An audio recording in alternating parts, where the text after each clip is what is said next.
네, 오늘은 시편 27편 1절부터 4절까지의 말씀으로 함께 하나님의 말씀을 공부하도록 하겠습니다. 우리 너무 귀하고 좋은 말씀이라서 우리가 함께 1절부터 4절까지 한 목소리로 읽었으면 좋겠습니다. 함께 읽어보겠습니다. 시작. 여호와는 나의 빛이요 나의 구원이시니 내가 누구를 두려워하리요. 여호와는 내 생명의 능력이시니 내가 누구를 무서워하리요. 악인들이 내 살을 먹으려고 내게로 왔으나 나의 대적들 나의 원수들인 그들은 실족하여 넘어졌도다. 군대가 나를 대적하여 진칠지라도 내 마음이 두렵지 아니하며 전쟁이 일어나 나를 치려 할지라도 나는 여전히 태연하리로다. 내가 여호와께 바라는 한 가지 일 그것을 구하리니 곧 내가 내 평생에 여호와의 집에 살면서 여호와의 아름다움을 바라보며 그의 성전에서 사모하는 그것이라. 아멘. 읽기만 해도 은혜가 되시죠? 네, 우리 한국교회 성도들이 가장 좋아하는 시편 중에 하나이고 또 이 시편 말씀을 가지고 만든 찬양들이 참 많이 있어서 저희들이 애창하고 있는 그런 찬양입니다. 여호와는 나의 빛이요 나의 구원이시니 내가 누구를 두려워하리요. 여호와는 내 생명의 능력이시니 내가 누구를 무서워하리요. 얼마나 우리에게 힘과 용기와 소망을 주는 말씀입니까? 오늘 이 다윗의 고백이 저와 여러분의 고백이 되기를 주님의 이름으로 축원합니다. 그런데 이 아름다운 고백이 다윗이 가장 잘 나가고 만사 형통하고 모든 일이 술술 풀려서 나오는 그런 고백이 아닙니다. 이 아름다운 1절의 고백 이후에 당장 2절에 등장하는 모습들을 보십시오. 장난이 아닙니다. 악인들이 내 살을 먹으려고 내게로 왔다. 여러분, 악인들이 내 살을 먹으려고 왔다. 악인들이 나를 죽이려고 왔다보다 더 무서운 표현입니다. 그냥 죽이는 게 아니고 죽인 다음에 살을 뜯어먹어요. 여러분, 죽은 동물의 시체를 뜯어먹는 게 하이에나들이잖아요. 하이에나 떼들이 몰려와서 뜯어먹는다고 생각을 해보세요. 얼마나 처참하고 비참하고 무섭습니까? 정말 맹수들이 그렇게 하는 것이죠. 그런 하이에나 같은 존재들이 나를 죽여서 내 살을 뜯어먹으려고 지금 나에게 다가오고 있다고 생각을 해보십시오. 그 다음에 군대가 나를 대적하여 진을 친다. 여기서 군대는 그냥 소대급, 대대급 군대가 아니라 사단급의 군대를 이야기하는 단어입니다. 어마어마한 대적들이, 여러분, 한 명만 나를 죽이겠다고 덤벼들어도 무서운데 아니면 두세 명이 떼를 지어서 이지매를 하고 나를 둘러싸가지고 나를 괴롭히면 그게 얼마나 두려운 상황이에요.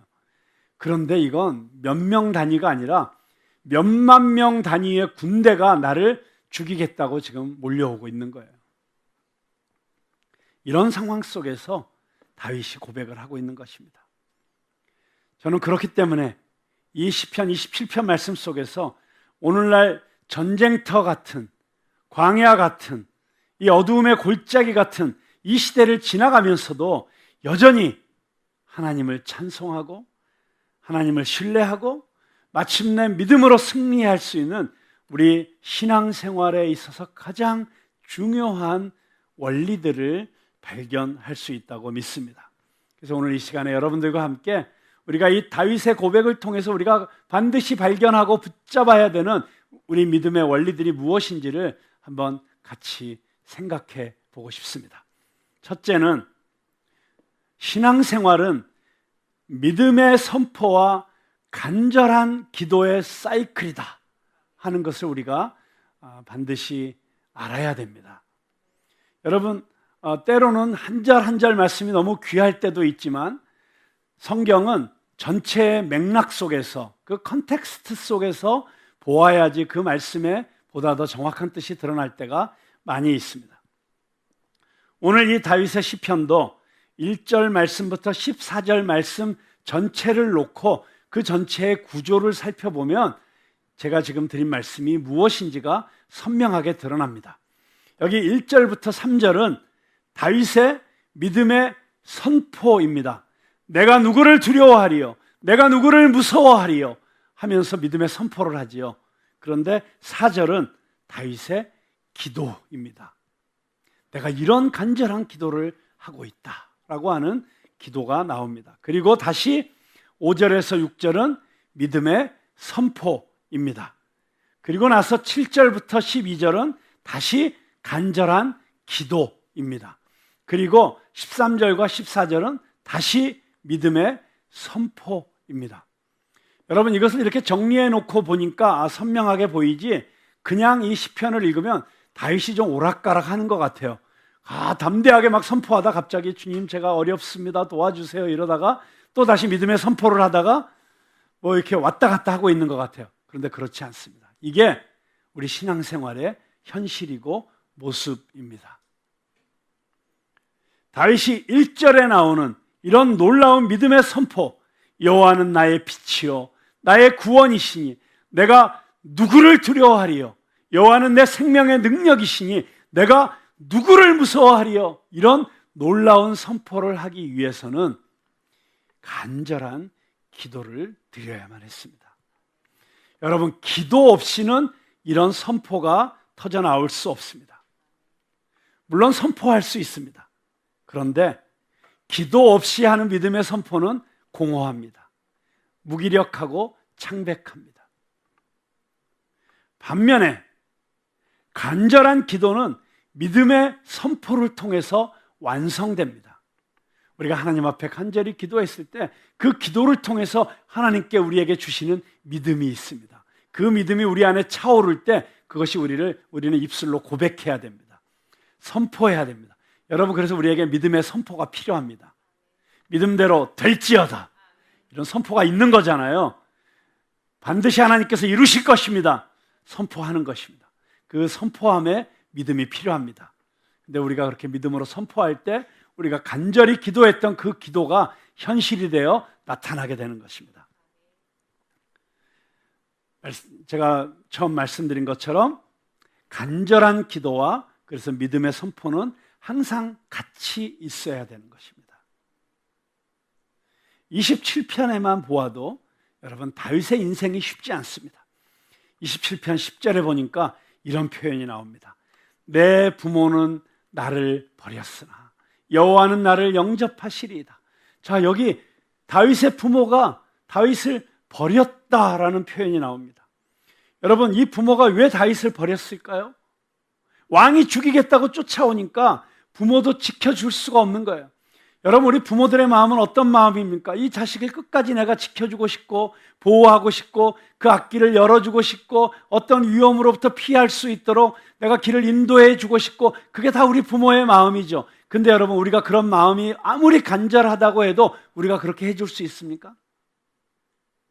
물론 어느 정도는 우리 능력 안에서 해줄 수 있죠. 그런데 살다 보면 우리 능력을 벗어나는 일들이 생기게 됩니다. 부모로서 아무리 해주고 싶어도 해줄 수가 없는 상황이 생기는 거예요.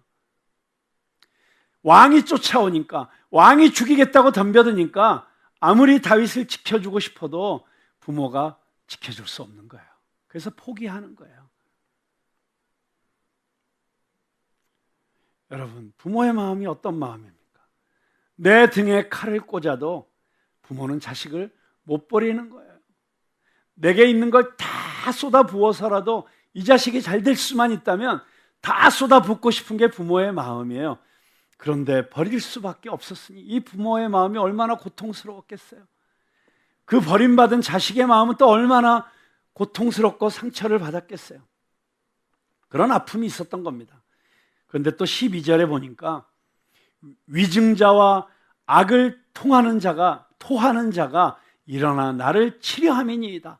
자, 위증자, 거짓말로 나에게 해를 끼치고 거짓을 행하고 범법하는 자들, 떡 먹듯이 죄악을 저지르는 자들, 사기치는 인간들, 이런 인간들이 일어나서 나를 해하려고 일어나고 있는 거예요. 온갖 모략을 꾸미는 거예요. 자, 이런 상황 속에서 지금 다윗이 이 고백을 하고 있는 겁니다. 여러분, 군대가 나를 대적하고 온갖 위증자들이 나에 대해서 거짓말을 퍼뜨리고 나를 넘어뜨리기 위해서 원수들이 이를 갈면서 계략을 꾸미는 이러한 상황 속에서 우리에게 가장 필요한 것이 무엇입니까? 기도입니다. 기도. 간절한 기도. 기도 없이는 살 수가 없었던 거예요. 그래서 다윗이 그런 상황 속에서 피를 토하듯이 기도한 것입니다. 작년에 처음 코로나가 시작되었을 때, 그때 코로나로 인해서 너무 어려운 상황에서 목회를 해야 되는 젊은 목회자들을 안쓰럽게 생각하면서 뉴욕의 팀 켈러 목사님이 정말 너무너무 귀한 멘토링을 해주신 적이 있죠. 제가 작년에 설교하면서 인용을 했는데, 그때 이러한 위급한 시대에 우리에게 필요한 것은, 이러한 특별한 시대에 우리에게 필요한 것은 extraordinary prayer다. 상식을 뛰어넘는 특별한 기도, 일반적인 일상적인 기도를 넘어서는 extraordinary, 비일상적인 기도, 긴급 기도, 비상 기도, 이런 기도가 필요한 것이죠. 그래서 아무리 상황이 어려워도 우리가 이런 특별한 기도를 할 때, 집중해서 기도할 때, 간절하게 기도할 때 그 상황을 뛰어넘는 믿음의 선포가 우리 입술에서부터 터져나올 수 있게 되는 것입니다. 그런데 여러분, 인생이 어떻습니까? 그렇게 선포하면 우리 마음에 평안이 생겨요. 담대함이 생겨요. 용기가 생겨요. 그래서 힘차게 나아가는데 바로 얼마 지나지 않아서 또다시 어려움이 닥쳐와요. 그러면 또 기도해야 되는 거예요. 그리고 또다시 선포하는 거예요. 언제까지 우리가 이 사이클을 반복해야 될까요? 죽을 때까지 이 싸움은 끝나지 않습니다. 우리는 주님 나라 가는 그날까지 계속해서 간절히 기도하고 믿음으로 선포하고 그리고 승리를 경험하고, 근데 또 어려움이 닥쳐오면 또 간절히 기도하고 믿음으로 선포하고 또 승리하고, 이 사이클을 계속 해나가야 되는 것입니다. 그런데 우리가 아무리 어려움이 계속해서 찾아오고 아무리 어려운 상황들이 우리에게 닥쳐올지라도 우리가 이 간절한 기도를 통해서 믿음으로 선포하고 그 믿음의 선포를 통해서 승리하는 이 사이클을 놓치지만 않으면 우리는 끝까지 승리할 수 있습니다. 마침내 승리할 수 있습니다. 그리고 그 길을 가는 동안에 어떤 상황 속에서도 용기를 잃지 않을 수 있습니다. 두려워하지 않을 수 있습니다. 평안을 잃지 않을 수 있을 줄로 믿습니다. 자, 그런데 우리가 이렇게 기도를 통해서 이런 놀라운 믿음에 이르기 위해서는 우리에게 반드시 필요한 것이 있는데, 바로 하나님에 대한 올바른 지식입니다. 여러분, 우리가 하나님이 어떤 분인지를 알아야 돼요. 하나님에 대한 올바른 지식이 있어야 돼요. 그래야지 기도하면서 하나님에 대해서 오해하지 않아요. 그래서 잘못 기도하지 않아요. 우리가 하나님과의 올바른 관계 속에서 하나님이 어떤 분이신지를 알고, 하나님이 우리에게 주신 약속이 어떤 것인지를 알고, 하나님이 지금 어떤 일을 행하시는 것인지를 정확하게 알 때 우리는 올바로 기도를 할 수 있게 되는 거예요. 그리고 그 올바른 기도가 우리를 승리로 이끄는 것입니다. 여러분, 하나님에 대해서 올바른 지식을 갖고 계십니까? 아니면 혹시 하나님에 대해서 잘못된 오해를 하고 계시지는 않습니까? 구약 성경에 보면 하나님을 표현하는 많은 이미지들이 등장을 합니다. 구약 성경에 보면 하나님은 나의 왕이십니다. 하나님은 나의 목자이십니다. 하나님은 나의 바위이십니다. 하나님은 나의 산성이십니다. 하나님은 나의 요새이십니다. 하나님은 나의 방패이십니다. 이런 다양한 이미지들이 등장하잖아요. 자, 여러분에게 있어서 하나님은 어떤 하나님이십니까? 그런데 문제는 이 하나님에 대한 나의 이미지, 그 이미지가 내 신앙생활의 색깔을 결정하는 경우가 많습니다.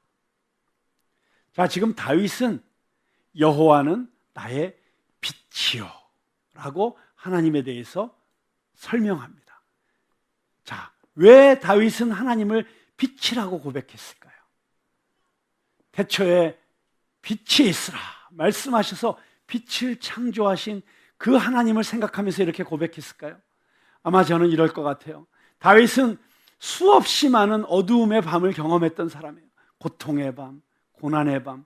우리 오늘 송지혜 사모님이 기도하면서 정말 뼈를 사기는 듯한 아픔을 고백하고 있는 성도들, 이런 여러 성도들의 이야기를 하면서 눈물을 흘리시면서 저희도 참 함께 공감하며 눈물을 흘렸습니다마는, 다윗은 정말 상상할 수 없는 수없이 고통스러운 밤을 보냈던 사람이에요. 야, 이 밤으로 끝나는 것이 아닌가. 그 절망의 밤, 낙심의 밤. 그런데 아무리 고통스럽고 어려운 밤을 지나고 있다고 할지라도, 어떤 칠흑같이 어두운 밤을 지나고 있다고 할지라도 새날이 밝습니다. 아침의 여명이 떠오릅니다. 그러면 그 떠오르는 태양빛을 보면서 다윗은, 그래, 오늘도 하나님이 나에게 새날을 주시는구나. 하나님이 나에게 새 힘을 주시는구나. 새로운 기회를 주시는 하나님. 그렇게 아침 햇살로 다가오시는 하나님의 이미지가 다윗에게는 너무나도 위로가 되고 용기가 되었을 것이라는 생각이 듭니다. 자, 하나님은 여러분에게 어떤 하나님이십니까? 옛날 율법주의적인 분위기 속에서 신앙생활 하셨던 분들은 하나님에 대한 이미지를 떠오르라 그러면 되게 굉장히 무서운 이미지를 많이 떠오르세요. 저 높이 계시고 막 어마어마한 보좌에 앉으셔서 불꽃 같은 눈으로 우리를 이글거리는 불길로 바라보시면서 거기서 눈에서 레이저가 나오시고, 그리고 우리를 바라보시다가 우리가 혹시라도 뭔가 실수하고 잘못하면 이렇게 부들부들 떠시는 손가락으로 가리키시고 계시는, 지적하시는 그런 하나님의 이미지를 혹시라도 갖고 있으면 우리의 신앙생활은 언제나 불안하고 조심스럽고 두려울 수밖에 없죠. 그런데 우리가 하나님에 대해서 가지고 있는 이미지가, 예수님께서 누가복음 15장에서 말씀하시는 그런 집 나간 탕자를 기다리시는 아버지 같은 그런 이미지로 하나님이 우리 속에 자리 잡고 있다면, 우리는 하나님께 아마 조금 더 쉽게 나아갈 수 있을 것이고, 혹시라도 우리가 실수하고 잘못했을 때 더 쉽게 하나님 앞에 나올 수 있게 될 것입니다. 그러니까 우리가 하나님에 대해서 잘못된 이미지를 갖고 있으면 우리가 기도도 잘못하게 될 수 있는 가능성이 너무 많다는 것입니다. 우리가 너무 사랑하는 노래가 있죠. 하나님은 너를 만드신 분, 너를 가장 많이 알고 계시며 하나님은 너를 만드신 분, 너를 가장 깊이 이해하신단다. 하나님은 너를 지키시는 분, 너를 절대 포기하지 않으며 하나님은 너를 지키시는 분, 너를 쉬지 않고 지켜보신단다. 그의 생각 셀 수 없고 그의 자비 무궁하며 그의 성실 날마다 새롭고 그의 사랑 끝이 없단다. 하나님은 너를 원하시는 분, 이 세상 그 무엇 그 누구보다 하나님은 너를 원하시는 분, 너와 같이 있고 싶어 하신단다. 하나님은 너를 인도하는 분, 광야 중에서도 고통 중에도 하나님은 너를 인도하는 분, 푸른 초장으로 인도하신단다. 네, 우리 교회도 종종 오시는 우리 조준모 교수가 자신이 어린 시절 목회자의 아들로 자라났지만 어린 시절 하나님에 대해서 잘못 생각하고 오해했었기 때문에 너무나도 청소년 시절에 방황하고 힘들었었던 기억을 떠올리면서, 내 아들은 어릴 때부터 하나님에 대해서 제대로 된 지식을 가지고 있으면 좋겠다, 하나님에 대해서 올바른 지식을 가지고 있으면 좋겠다, 그런 마음을 가지면서 자기 아들에게 불러주기 위해서 만든 노래가 바로 이 찬양입니다. 여러분, 우리는 처음에 누군가를 통해서 하나님에 대해서 배우게 됩니다.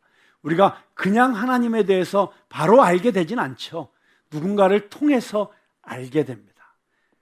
그런데 우리가 무엇을 배우든지 처음에 잘 배우는 게 정말 중요하잖아요.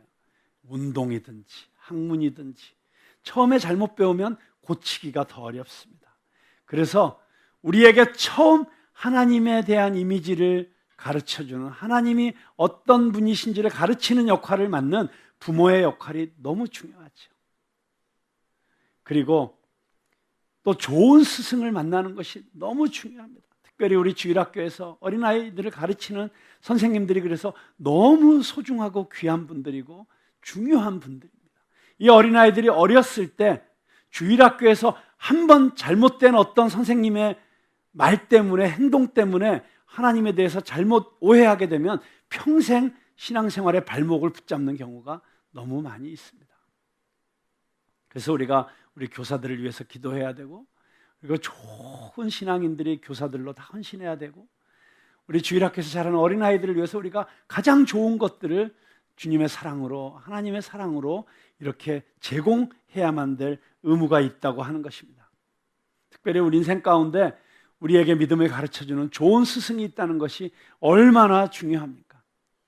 어제 스승의 날 페북에 자신에게 영향을 준 좋은 스승님들을 생각하면서 많은 분들이 글을 올리셨더라고요. 그 글을 하나하나 읽으면서 참 감동을 많이 받았고, 저도 제 인생에 저에게 너무나도 귀한 영향을 끼쳐주셨던 선생님들을 많이 떠올리게 되었습니다. 아마 이 자리에 계신 여러분들도 누군가 나에게 하나님에 대해서 가르쳐 주었던 그 믿음의 선배, 믿음의 스승, 또는 그 역할을 해주셨던 우리 믿음의 부모님들을 아마 떠올리실 수 있을 거라고 생각합니다. 그런데 가장 중요한 것은 부모님이 되었든 친구가 되었든 선배님이 되었든 누군가를 통해서 배운 하나님에 대한 지식이 나의 경험을 통해서 체험적 지식이 되어야만 한다는 것입니다. 여러분, 신앙이 내가 누군가를 통해서 지식으로, 정보로 들은 하나님에 대한 지식은 힘이 없습니다. 그런데 그것이 나의 삶을 통해서, 나의 체험을 통해서 하나님에 대한 지식으로 바뀌게 되면 그 지식은 우리로 하여금 영적인 아비가 될 수 있게 해주고, 누군가를 인도할 수 있는 믿음의 선생이 될 수 있게 해주고, 교사가 될 수 있게 해주고, 무엇보다도 이 치열한 인생의 전쟁터 한복판에서 다윗처럼 두려움 없이 담대함으로, 평안함으로 나아갈 수 있도록 해주는 능력이 되는 것입니다. 토마스 카일라일이 나이가 많이 들었을 때 그가 다니던 교회에 새로운 젊은 목사가 부임을 해서 첫 인사를 하기 위해서 집에 방문을 했다고 합니다. 그때 카일라일이 이 젊은 목사님에게 이런 이야기를 했다고 해요. 목사님, 우리 교회가 필요로 하는 목사는 하나님에 대해서 소문으로 들어서 아는 목사가 아니고 체험으로 아는 목사여야 합니다. 그렇습니다. 저도 하나님의 말씀을 이 자리에서 여러분들에게 증거할 때 정말 이 말씀이 여러분들을 살리는 능력의 말씀이 되기 위해서는 제 삶을 통해서 체험한 고백이 되어야만 합니다. 여러분들이 전도하기 위해서는 하나님은 이런 분이시래라고 남의 이야기를 통해서 소문으로 들은 하나님이 아니라 여러분이 직접 체험하고 만난 그 하나님에 대한 이야기를 할 때 그것이 그 사람의 마음을 여는 능력 있는 이야기가 될 수 있습니다. 여러분, 우리가 하나님에 대해서 바로 알기 위해서 우리는 반드시 성경을 읽어야 됩니다. 그리고 공부해야 됩니다. 그런데 읽고 공부하는 것으로 끝나서는 안 됩니다. 성경은 반드시 우리 삶에 적용되어져야 됩니다. 여러분, 말씀을 들었으면, 말씀을 읽었으면 반드시 그 말씀을 내 오늘의 삶 가운데 적용하기 위해서 애써야 됩니다.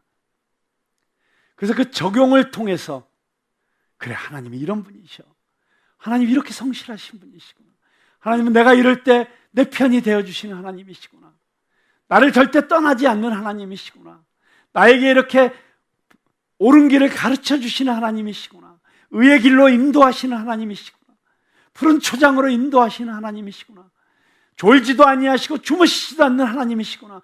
바로 그 하나님에 대한 이야기가 내 삶에 켜켜이 쌓여져야 되는 것입니다.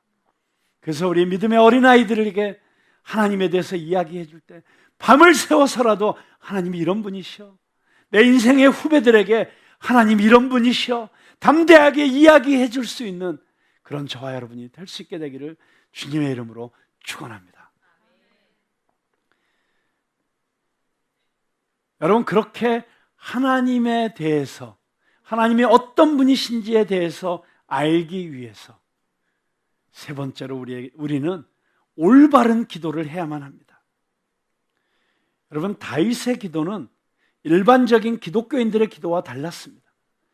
여러분, 우리 한국교회 성도들이 기도 많이 하기로, 기도 열심히 하기로 너무 유명한 성도들이고 교회가 되었습니다. 그런데 여러분, 지금 도처에서 하나님 앞에 올려지는 그 수많은 기도들을 딱 한 문장으로 요약하면 어떤 기도일까요? 한국교회 성도들의 기도를 대표하는 단어 한번 떠올려 보시겠어요? 아마 쉽게 이렇게 이야기할 수 있을 것 같아요. 소원 성취, 문제 해결, 만사 형통. 여러분, 그런데 어쩌면 정말 한국교회 성도들의 기도가 소원 성취, 문제 해결, 만사 형통이라고 한다면 옛날에 정한수 떠놓고 선앙당 앞에서 손 비비면서 간절하게 정성스럽게 빌던 우리 조상님들의 기도와 뭐가 다를까요? 물론 우리가 다급한 상황 속에서 하나님 앞에, 하나님, 저 이런 문제가 있어요, 해결해 주세요 라고 구하는 것은 당연한 것일 수 있습니다. 그런데 그 수준에서 우리 기도가 머물러서는 안 된다는 것입니다. 여러분, 다윗도 보세요. 지금 절박한 상황에서 하나님, 저 원수들을 물리쳐 주세요, 이 전쟁에서 이기게 해주세요, 그렇게 기도해야 되는 상황입니다. 그런데 다윗은 그렇게 기도하지 않습니다. 4절에 보니까 내가 여호와께 바라는 일, 그 한 가지를 구하리니. 근데 여기서 여러분, 그 한 가지라고 하는 것은 숫자적으로 한 가지, 그게 아니에요. 여기서 그 한 가지는 가장 중요한 일, 가장 큰 일, 그 일을 구하겠다는 거예요. 그게 뭘까요? 다윗이 지금 자기 인생에서 가장 중요하다고 생각되는 일, 지금 막 원수들이 나를 잡아먹으려고 덤벼들고 있고, 상황이 나를 옥죄어 오고 있고, 원수들이 나를 공격하기 위해서 진을 치고 있는 이런 상황 속에서 다윗에게 있어서 지금 하나님 앞에 나가서 기도할 때 가장 중요하게 기도해야 되는 그 기도가 무엇이었을까요? 다윗은 이렇게 기도합니다. 내가 여호와께 바라는 한 가지 일, 그것을 구하리니 곧 내가 내 평생에 여호와의 집에 살면서 여호와의 아름다움을 바라보며 그의 성전에서 사모하는 그것이라. 한마디로 말하면 뭐예요? 하나님, 그분 자신을 구한다는 거예요. 하나님, 이것도 주세요, 저것도 주세요, 물질도 주세요, 명예도 주세요, 우리 자녀 교육도 잘 시켜주세요, 좋은 대학 가게 해주세요. 뭐 구하고 싶은 게 너무너무 많지만, 그러나 그 모든 것 가운데 단 한 가지 구하라고 한다면 저는 하나님께, 하나님을 주세요. 제가 너무 좋아하는 찬양 가운데 Give me Jesus라고 하는 찬양이 있어요. 우리 한국 찬양 가수 중에는 나무엔이라는 가수가 그걸 한국말로 번역해서 불렀는데 여러분 한번 꼭 들어보실 수 있기를 바랍니다. Give me Jesus. 내가 아침에 눈을 뜨고 일어날 때마다 내가 하나님 앞에 부르짖어 구하는 것은 이것입니다. Give me Jesus. 예수님을 저에게 주세요. 예수님으로 저를 가득 채워주세요. 저는 예수님만 더 원합니다. 하나님의 임재를 구한다는 것입니다. 내가 그분 안에 거하기를 구한다는 것입니다. 여러분, 다윗이 기도를 했을 때 그의 성전에서 사모하는 그것, 여러분 그 당시엔 성전이 없었어요. 성막만 있었죠. 여기서 성전이라는 건 뭐예요? 하나님의 임재를 뜻하는 것입니다. 성막은 하나님의 임재가 거하는 곳이잖아요. 내가 하나님 안에 있기를 구하는 거예요. 내가 조금 더 내 인생이 세상의 다른 어떤 것으로 빼앗기지 아니하고 하나님 안에 있기를 구하는 거예요. 네, 여러분, 우리가 오해하면 안 돼요. 여기서 다윗이 지금 내가 하나님의 집에 거하고 여호와의 아름다움을 바라보면서 그의 성전에서 사모하는 이것을 구한다고 하는 것이, 그러면 이 세상 현실을 버려두고 내가 어디 요즘 말로 말하면 기도원 같은 데 들어가서 산속에 처박혀서 다른 거 아무것도 안 하고 그냥 기도만 하고 찬양만 하고 사는 그런 삶, 사실 오늘날도 그렇게 그냥 세상에서 도피하는 수단으로 신학교 가거나 세상에서 도피하는 수단으로 기도원에 들어가거나 뭐 그러는 경우도 종종 있는 것을 보게 됐죠. 그러다가 잘못 빠져갖고 이단 집단에 빠져서 아무 생각 없이 그냥 그래서 시키는 대로 하고 살고 이러는 또 불쌍한 영혼들도 얼마나 많이 있습니까? 근데 다윗은 지금 그런 차원을 이야기하는 게 아니에요. 다윗이 지금 여기서 내가 원하는 딱 한 가지, 내가 하나님께 기도하고 싶은 이 딱 한 가지는 무엇이냐면, 이 전쟁의 한복판에서, 이 세상의 한복판에서 내가 하나님 안에 거하고 싶다는 거예요. 하나님의 임재 가운데 거하고 싶다는 거예요. 하나님과 동행하고 싶다는 것입니다. 내가 있는 이 자리가 성소가 되기를 원한다는 것입니다. 여러분, 그게 종교개혁의 정신이에요. 본회퍼가 제자도에 대해서 쓴 나를 따르라 라고 하는 책에 보면 너무 중요한 이야기가 나와요. 그것은 무엇이냐면, 종교개혁은 궁극적으로는 수도원을 장터로 끌어온 것이다. 마켓플레이스로. 무슨 얘기예요? 초대교회에 박해받던 성도들이 로마가 기독교를 국교로 공인하고 난 이후에는 거의 모든 사람들이 다 기독교인이 돼버렸어요. 그래서 기독교인이 된다는 것이 그렇게 특별할 것이 없고 오히려 그 사회에서 굉장히 유리한 일이 되었어요. 오히려 출세하기 위해서는 교회를 가야만 했었고 교회에서 인정받아야만 했어요. 갑자기 교회 안에 세상이 들어와 버렸어요. 그래서 세상과 교회가 혼재되어 있었던 것이 중세 암흑기 1000년이었어요. 그때 정말 하나님을 사모하던 사람들이, 정말 예수 그리스도의 제자로 살고 싶었던 사람들이 이 세상 속에서는 제대로 신앙생활 할 수 없으니까 수도원을 만들어서 수도사가 된 거예요. 그래서 어떤 의미에서는 그렇게 타락했던 1000년의 중세 암흑기에서도 기독교가 명맥을 유지할 수 있었고 기독교가 이어져 올 수 있었던 것은 바로 그 끊임없이 맑은 영적인 물을 흘려보내는 수도원이 있었기 때문이었어요. 그건 너무 귀한 일이었죠. 수도사들의 삶도 너무 귀한 것이었습니다. 그러나 어떤 문제가 생겼느냐, 대부분의 그리스도인들은 하나님과 상관없이 살면서 그 수도사들이 자기들을 대신해서 뭔가 영적인 일을 해주길 바랬던 거예요. 그냥 하나님께 기도하고 예배하고 하루 종일 하나님과 동행하면서 사는 이런 삶은 수도사들이 알아서 해주고 나는 그냥 먹고 살다가 주일날 가서 미사 드리면 끝나는, 그게 신앙생활이라고 생각했던 거예요.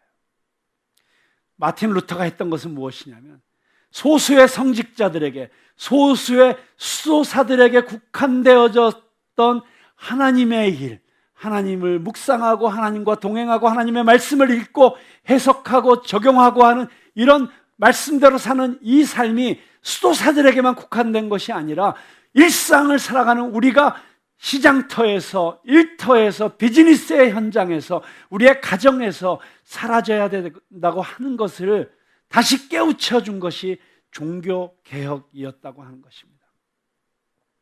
우리는 다 종교개혁의 후예들이잖아요. 우리는 이 자랑스러운 종교개혁의 전통을 이어받은 프로테스탄트들이잖아요. 그렇다면 우리는 우리의 일상에서 다윗처럼 이렇게 전쟁터 한복판에서 하나님의 임재 가운데 거할 수 있는 하나님의 백성들이 되어야 될 줄로 믿습니다. 우리의 삶의 현장에서 하나님과 동행하는 것을 경험해야 될 줄로 믿습니다. 그래서 우리는 우리의 삶의 현장에서 나와 함께 하시는 하나님, 이 일터의 현장에서 나를 지켜주시는 하나님, 이 치열한 싸움의 한복판에서 나의 방패가 되어주시는 하나님, 그 하나님을 내가 만나야 되는 것입니다. 경험해야 되는 것입니다. 그 하나님과 동행해야 되는 것입니다. 그럴 때 우리는 하나님이 나의 능력이 되시고 나의 구원이 되시고 나의 빛이 되신다고 고백할 수 있는 것입니다. 자, 여기 1절에 이 다윗의 고백에 보니까 여호와는 내 생명의 능력이시니 그렇게 고백하고 있습니다. 여기 능력이라는 단어가 마오즈라고 하는 단어인데 정확히 번역하면 피할 곳이라는 단어이고 피난처라고 번역할 수 있는 단어입니다. 그래서 우리가 즐겨 부르는 찬양에는 여호와는 나의 생명의 피난처시니 그렇게 고백하잖아요. 그런데 왜 우리가 지금 읽은 이 성경에서는 능력이라고 번역했을까요? 여러분, 우리가 피할 곳이 있다는 게 우리 능력이에요. 그렇지 않습니까? 애들끼리 싸우다가 딸리면 어떻게 해야 돼요? 너 우리 형한테 이를 거야? 너 엄마한테 이를 거야? 그렇게 내가 일러줄 때가 있는 아이는 끝까지 꿀리지 않을 수 있죠. 상대가 나보다 세도 안 될 것 같으면 집에 가서 형아가 날 때려, 저 형아가 나 괴롭혀 라고 이럴 때가 있는 거, 그게 힘이잖아요. 제가 어렸을 때 신촌에 살았는데 마포에 걸어서 책을 사러 갔다가 돌아오다가 그 당시에 불량배들한테 걸렸어요. 재수없게 걸렸어요. 보지를 말았어야 되는데 이렇게 봤다가 눈이 마주쳐서 걸렸어요. 저를 골목 으슥한 데로 끌고 가더니 저를 탈탈 털기 시작했습니다. 그래서 그때 책 사고 남은 돈 한 200원인가를 뺏겼던 것 같아요. 근데 문제는 제가 시계를 차고 있었는데 하필이면 아버지 시계를 내가 장난삼아 차고 나갔다 걸린 거예요. 그 당시에 그 비쌌던 오메가 시계였어요. 이걸 풀르라는 거예요. 근데 이거를 풀르면 죽을 것 같더라고요. 그래서 안 풀르고 버텼어요. 막 와서 찌르고 막 빨리 풀러, 이거 내놔 막 이러는데 막 제가 이게 정말 너무 힘들어. 제 인생의 가장 절망스러운 순간이었어요. 그런데 마침 지나가던 어떤 사람들이 쳐다보면 야 니네 뭐 해? 막 하니까 걔들이 슬쩍 물러나가지고 제가 잽싸게 도망을 왔어요. 근데 도망을 오다가 누구를 만났냐면 저 모르는 아저씨들인데 군인 아저씨들을 만난 거예요. 그래갖고 제가 군인 아저씨들한테 가서 일렀어요. 저 아저씨 저 깡패 애들이 와갖고 저 시계 뺏으려고 하고 돈 뺏겼어요. 그랬더니 이 아저씨들이 갑자기 그 탄띠라고 하거든요. 군인들 여기 왜 총탄 차는 띠. 갑자기 이걸 쫙 이렇게 보더니 이 자식들이 하더니 야 따라와. 그래서 제가 그 군인 아저씨를 데리고 그놈들 찾으러 다녔었어요. 그전에는 막 도망가다가 내 편이 되어주는 공수부대 아저씨들 3분이 딱 계시니까 뭐 마포구 깡패들 다 나와였어요. 여러분, 내가 믿을 때가 있다는 것, 피할 때가 있다는 것, 내 편이 되어줄 든든한 누군가가 있다는 것, 그게 능력이잖아요. 그래서 다윗은 내가 어떤 상황 속에서도 내 편이 되어주시는 그 하나님, 그 하나님을 다윗은 평생 동안 경험했잖아요. 사자와 싸울 때에도, 골리앗과 싸울 때에도, 누구와 싸울 때에도, 어떤 어려움 상황 속에서도 비록 잠시 힘들고 고통스러웠지만 또 때로는 그 잠시라는 시간이 10년 동안의 시간이기도 했지만 그럼에도 불구하고 마침내 나에게 승리를 주시는 하나님, 그 하나님에 대한 분명한 경험이 있었고 간증이 있었고 고백이 있었기 때문에 다윗은 이렇게 고백할 수 있었던 것입니다. 그래서 그 하나님만 구한 거예요. 하나님, 저 다른 거 필요 없어요. 저 하나님만 있으면 돼요. 주님 한 분이면 충분합니다. 예수님 한 분이면 충분합니다. 여러분, 그게 우리의 고백 아닙니까? 그렇다면 우리의 기도는 대부분 대체로 어떻게 채워져야 되겠어요? 주님, 저는 주님을 더 원합니다. 주님의 얼굴을 제게 비춰주십시오. 주님 안에 거하게 해주십시오. 주님, 저를 떠나지 마십시오. 그냥 그 주님만 구하는 기도를 하면 되는 것이죠. 그리고 주님의 뜻을 알려주십시오. 주님, 제가 어떻게 하면 주님을 기쁘시게 해드릴 수 있을까요? 제가 어떻게 하면 주님의 영광을 위해서 살 수 있을까요? 그걸 알려주십시오. 저의 한 가지 소원은 주님을 알고 주님의 뜻을 이 세상에 이루는 축복의 통로로 살기를 원하는 것입니다. 여러분, 그래서 제가 너무너무 좋아하는 캐치프레이즈가 있어요. 우리가 잘 아는 예수전도단, Youth with a Mission, YM이라고 하는 선교단체의 모토가 있어요. 그 모토가 무엇인지 아십니까? To know God, to make Him known. 하나님을 알고 그 하나님을 알리는 것. 사람들로 하여금 그 하나님을 알게 하는 것. 그게 이 선교단체의 비전이에요. 그들이 하는 그 모든 사역, 전 세계적인 모든 사역의 핵심이 뭐냐? 한마디로 정의하라. 그러면 하나님을 아는 거예요. 그리고 그 하나님을 알리는 거예요. 그 하나님을 사람들이 알게 해주는 거예요. 여러분, 그것이 저와 여러분의 인생에 있어서도 가장 중요한 핵심 가치가 될 수 있게 되기를 바랍니다. 하나님을 더 알기를 원하는 것입니다. 그리고 그 하나님의 뜻을 행하기 원하는 것입니다. 자, 그렇다면 여러분, 지금 눈 감고 한번 생각해 보세요. 자, 여러분, 이 코로나 와중에도 여러분이 하나님의 전에 나와서 이렇게 열심히 예배드리고 있는 모습이 얼마나 하나님 보시기에 아름답고 사랑스러우시겠어요. 그래서 하나님께서 사랑하는 내 아들아, 내 딸아, 너무 네가 사랑스럽구나. 내가 너에게 뭔가 한 가지 해주고 싶다. 내가 원하는 한 가지를 이야기해봐라. 한 가지 들어줄게 라고 하나님이 지금 말씀하셨다고 가정하시고, 그렇다면 여러분 무엇을 구하시겠습니까? 지금 그 한 가지 뭘 구하시고 싶으세요? 갑자기 많은 생각이 들면서 그 한 가지가 생각이 안 나도 문제예요. 그러면 내 인생의 지금 핵심 가치가 뭔지, 내가 내 삶의 데스티니가 뭔지 아직 정리가 안 돼서 그런 거예요. 내가 무엇을 위해서 살고 있는지, 내 삶의 가치가 무엇인지가 정확하게 정리되면 이럴 때 바로 툭 튀어나와야죠.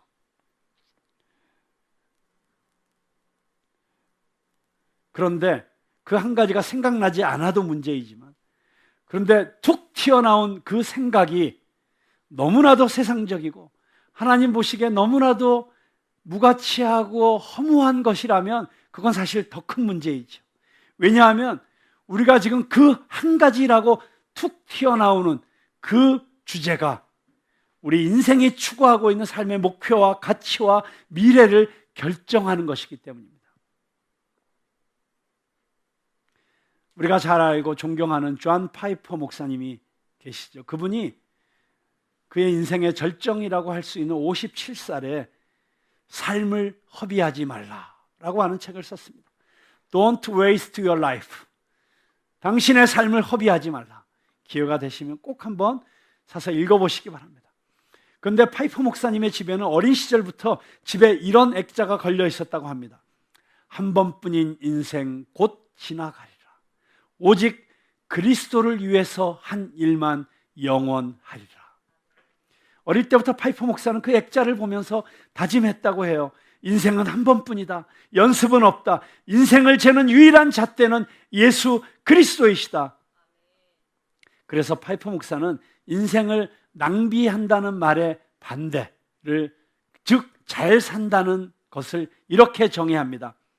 하나님을 높이고 영혼을 만족하게 하려는 단 하나의 열정으로 살아간다는 말.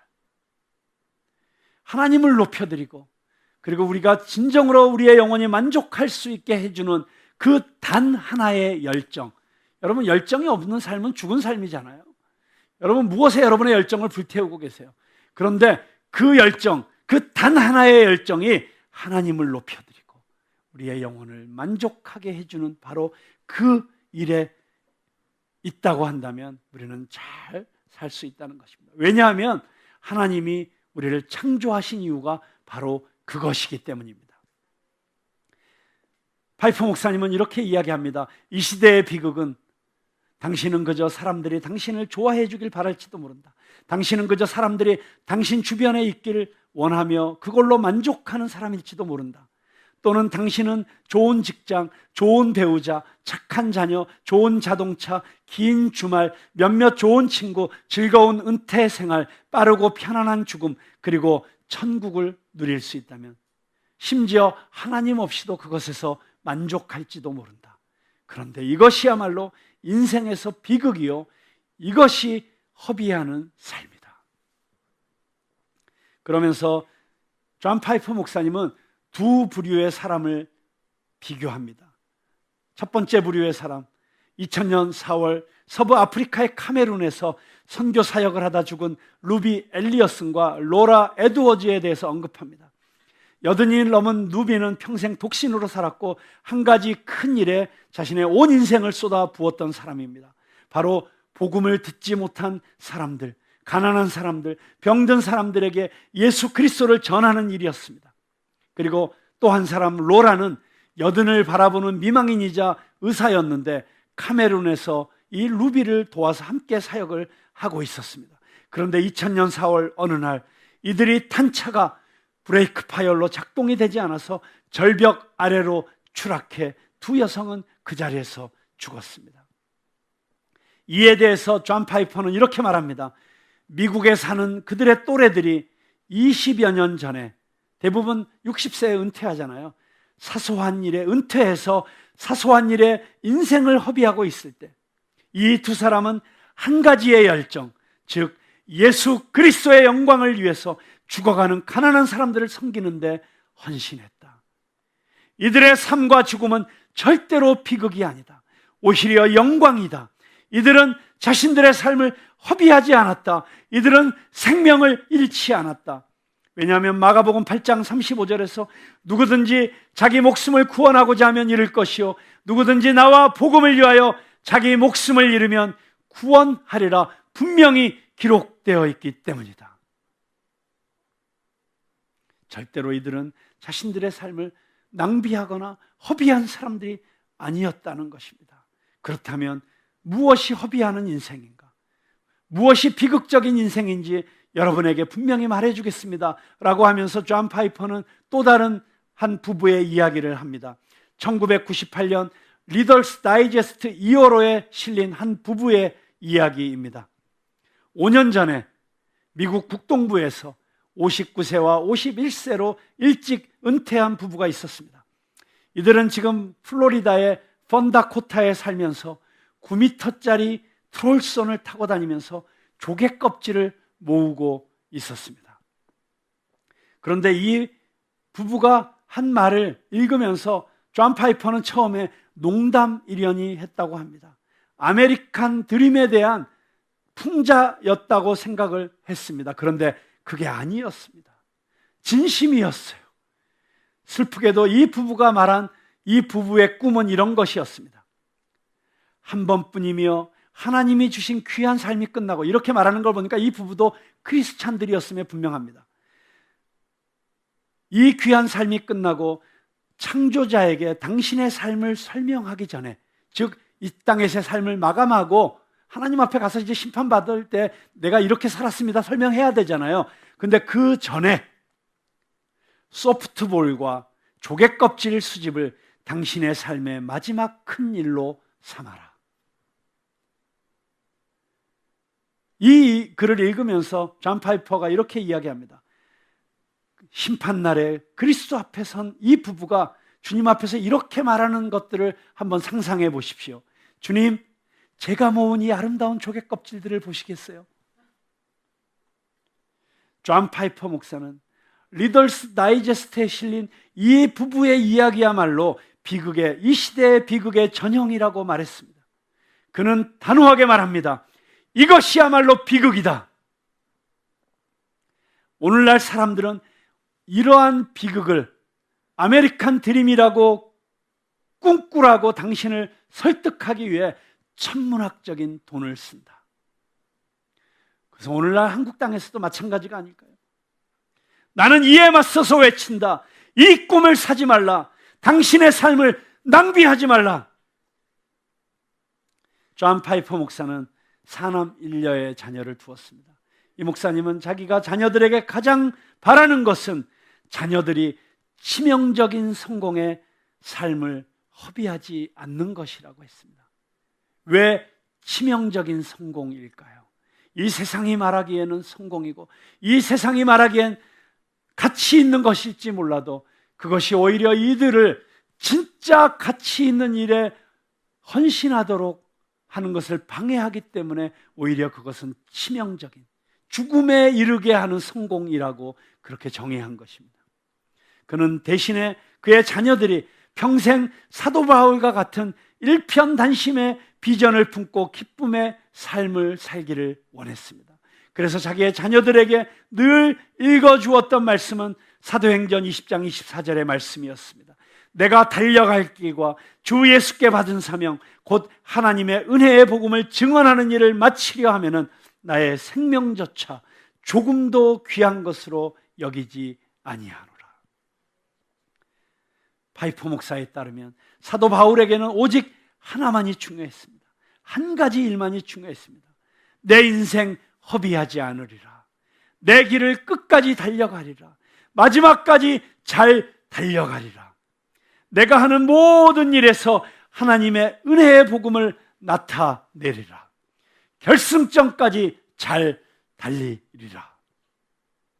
사도 바울은 오직 그리스도를 얻기 위해 다른 모든 것을 잃어버리고 배설물로까지 여겼습니다. 그에게는 오직 하나 그리스도를 알고 그리스도를 얻는 것만이 중요했습니다. 여기에 비하면 다른 모든 것들은 그것들이 아무리 크다 해도 배설물에 불과했습니다. 그래서 파이퍼는 이렇게 결론을 내립니다. 우리는 십자가 영광을 붙잡고 그 영광을 보화로 여기며 그 영광을 모든 즐거움 가운데 가장 값진 즐거움이자 모든 아픔 가운데 가장 깊은 위로로 받아들여야 한다. 그렇지 않으면 우리 삶을 헛되이 낭비하고 만다. 여러분, 우리는 지금 삶을 헛되이 낭비하기 쉬운 환경에서 살고 있습니다. 그렇기 때문에 존 파이퍼 목사가 절규하듯이 외친 무엇이 정말 비극인가? 무엇이 정말 비극인가? 나는 비극적인 결론을 향해서 지금 걸어가고 있는가? 아니면 비극처럼 보이지만 진정한 희극을 위해서 걸어가고 있는가? 잘 생각해 보실 수 있기를 바랍니다. 그리고 오늘 우리의 기도가 주님, 제가 바라는 단 한 가지는 오직 그 한 가지는 주님 뿐이십니다. 하나님의 얼굴을 구하는 것입니다. 내가 하나님 안에 있는 것입니다. 그런데 우리가 그렇게 하나님을 구하고 하나님 안에 있고 하나님의 내 안에 충만히 거하시기만 하면 하나님께서 일하십니다. 하나님께서 이루십니다. 원수들이 무너졌다고 넘어졌다고 다윗은 이야기하고 있습니다. 다윗이 한 일입니까? 아닙니다. 다윗은 하나님만 구했습니다. 그런데 하나님께서 그 원수들을 물리쳐 주셨습니다. 오늘 그 승리가 저와 여러분에게 있게 되기를 바랍니다.